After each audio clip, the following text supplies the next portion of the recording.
relógio parece acelerado. As pessoas não param de correr e demonstram já não se importar tanto com o próximo. A população está em desequilíbrio e o mundo atual vive o estresse como o mal do século. Umas 2, 3 vezes na semana acontece, de não dormir bem e acordar no estresse total. Falta de dinheiro, mentira. Quando não dá para fazer alguma coisa que a gente quer muito fazer, aí a gente fica estressado. No dia a dia, no trabalho, você tem muita coisa que se estressa, que deixa preocupado, nervoso, casa, filhos, família, um monte de coisa. A gente tem muitas obrigações hoje, né? Mas eu acho que é isso. O estresse é você querer fazer uma coisa e não conseguir. Ou então alguém fazer alguma coisa com você que você não gostou e você não pode resolver. O serviço é demais, e então você não tem tempo.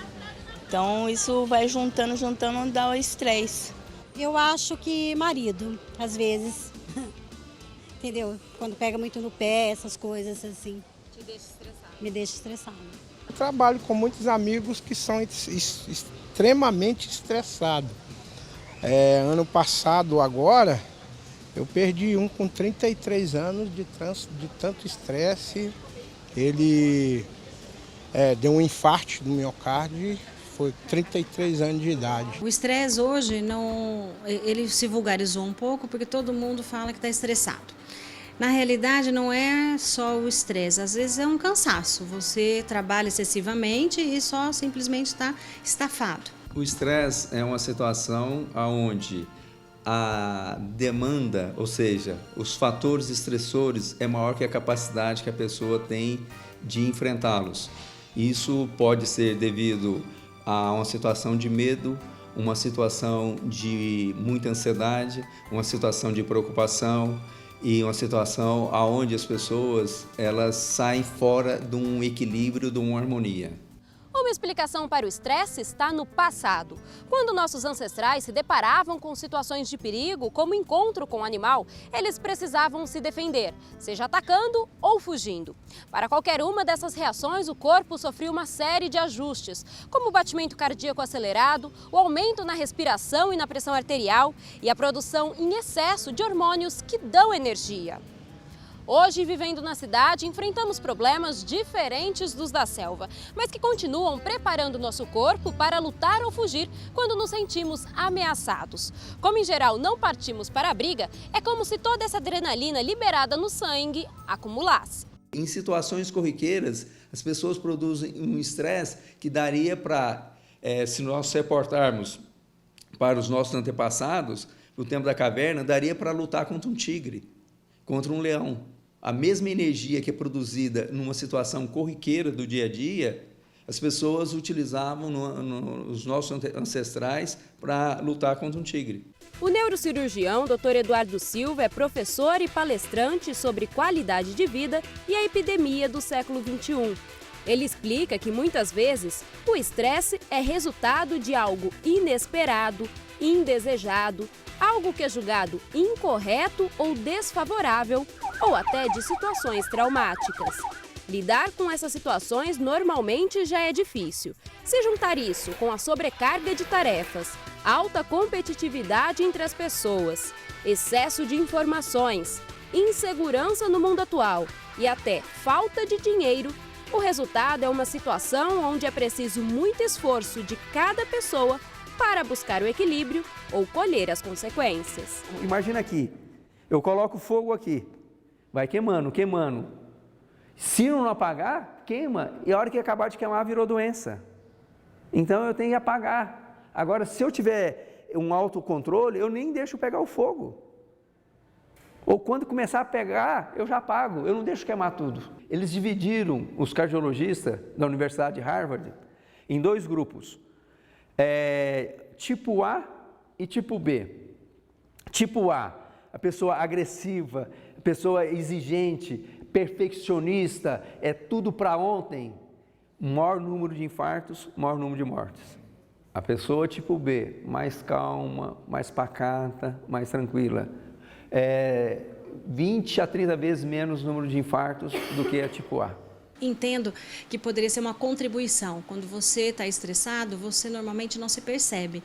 Então, seria muito interessante você prestar atenção em quem está do teu lado, né? Então, ou seja, teu marido, tua mãe, teu filho, ou quem quer que seja que tenha esse dia a dia com você, e sinalizar, puxa, você está além da conta, ó, você já fez isso, você já falou isso, você não parou, você não sentou, você não comeu direito, né? Mãe, olha que cara você tá.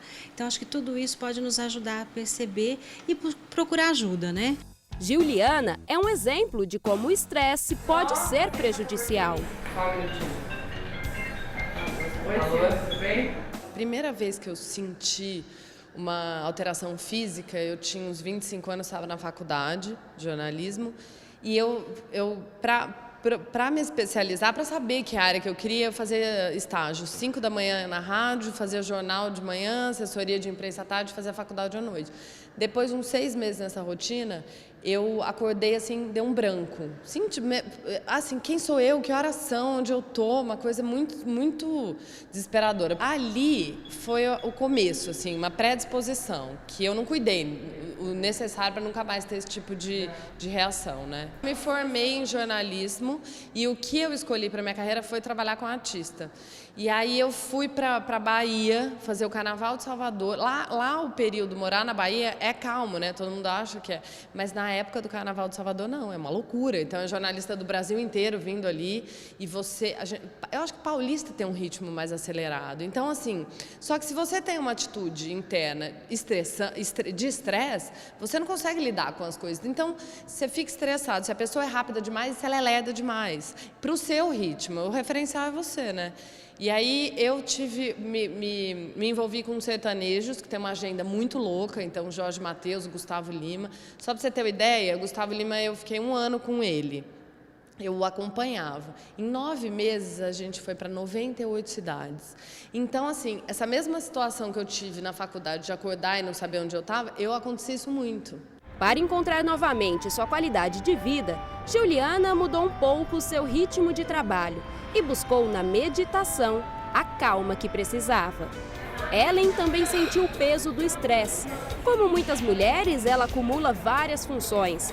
Tem casa e marido para cuidar, além de levantar cedo todos os dias para trabalhar em uma clínica médica.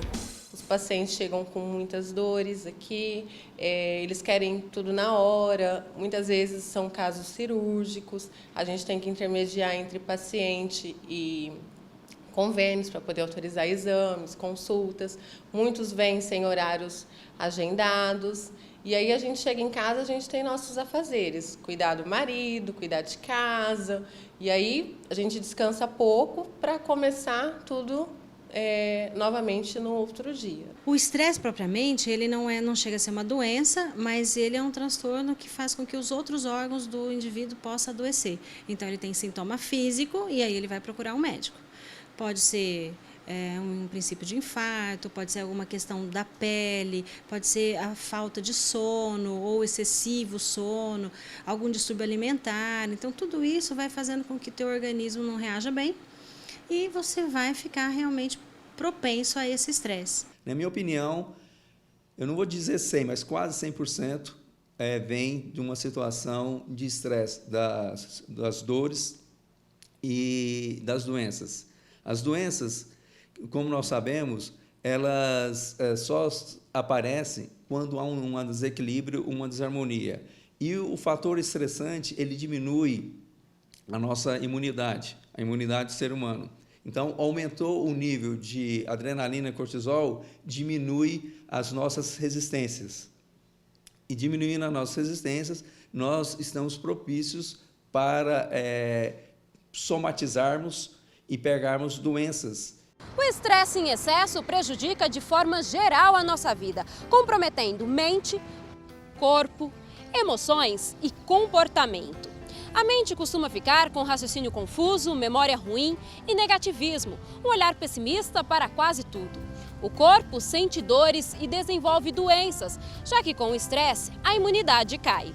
Nas emoções, apatia, irritabilidade, ansiedade, impaciência e até depressão. No comportamento, explosão, individualismo, exigências, choro, alterações do sono e até alterações da fome. Alguns deixam de comer, outros comem demasiadamente como mecanismo de fuga. Quando o ser humano é inteligente, ele come para se nutrir, ele não come para fugir. E hoje as pessoas estão comendo para fugir. O número de obesos no Brasil, nós temos já aproximadamente quase 50% da população obesa. E a obesidade mórbida, 14,8%. De acordo com os estudos, o ser humano tem estresse desde seu nascimento até o fim da vida. Dr. Eduardo explica que na dosagem certa, os hormônios do estresse são importantes e benéficos. O perigo é o excesso, algo que vem se tornando comum no mundo moderno.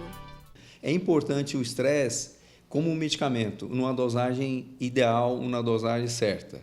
Baixo estresse, a pessoa não tem força. Um estresse médio, que a gente poderia dizer, mantém as pessoas com energia, porque há uma produção, principalmente de adrenalina e também uma produção de cortisol. E essa produção, elas dá energia para a pessoa. Agora, quando essa produção é exacerbada, é fora do limite, promove situações de desequilíbrio. Outro alerta que o neurocirurgião faz é em relação à poluição eletromagnética.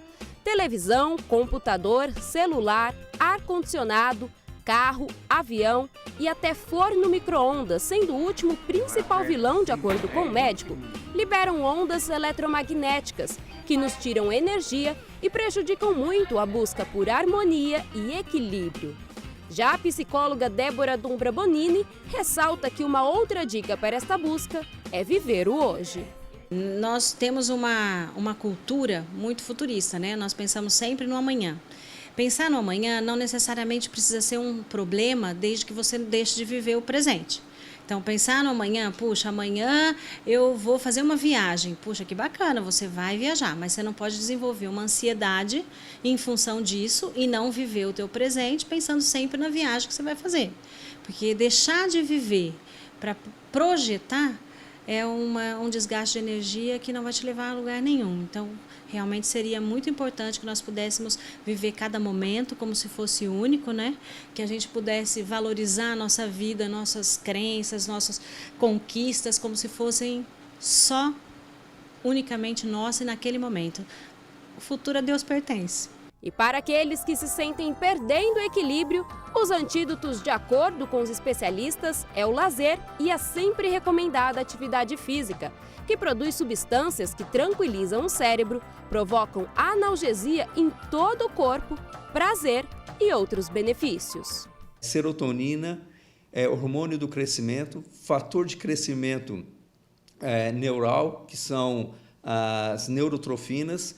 Essas neurotrofinas, elas quando atuam no cérebro, elas aumentam a produção de células, novas células, que nós chamamos de neurogênese. Isso melhora a memória, consegue se armazenar mais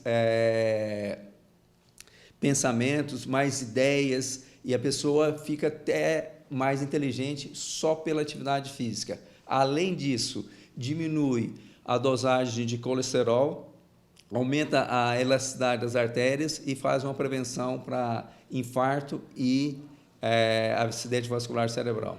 Seria bem bacana você fazer mais o que gosta, né? Ter um pouco mais de tempo para fazer pequenas coisas como comer com mais tempo, fazer uma caminhada, ligar para uma amiga, tomar café com outro. Então, assim, se alimentar de coisas positivas, né, que podem fazer com que você tenha um pouco mais de motivação e menos estresse.